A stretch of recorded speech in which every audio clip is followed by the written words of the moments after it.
तुमचा husband extra marital affair करतोय का? तर हे तुम्हाला पाहावंच लागेल. One of the biggest reason की याची सुरुवात यापासून झाली आहे का हे थोडं चेक कराल. की कोणीतरी दुसरं तुमच्याच नात्यातलं हस्बंडला नेहमी प्रायोरिटी असायचं का? मग ते कोणीही असो, mother in law, sister in law, her kids, father in law, brother in law, his kids, uncle, aunty, anyone, granny, grandpa, anyone. आणि त्याला तुम्ही सोडून तेच महत्त्वाचे होते का? मग तुम्ही मात्र हर्ट होत गेलात आणि तिकडे मात्र तेच चालू राहिलं. त्यांची तुमच्या संसारातली घुसखोरी कधी थांबलीच नाही का?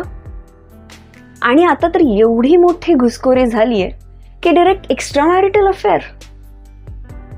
मग नक्की घुसखोरी थांबायला कुठे हवी होती हो?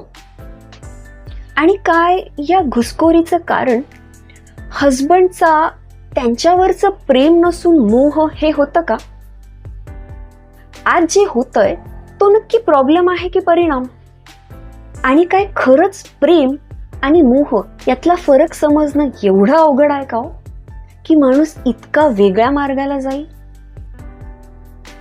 नातेवाईकांवर प्रेम नक्की करायला पाहिजे, पण मोह? जर तुम्हाला अजून काही सिक्रेट्स एक्स्ट्रा मॅरिटल अफेअर्स विषयी जाणून घ्यायचे असतील तर कमेंट करा लव्ह आणि मिळवा affair proof marriage formula with NLP.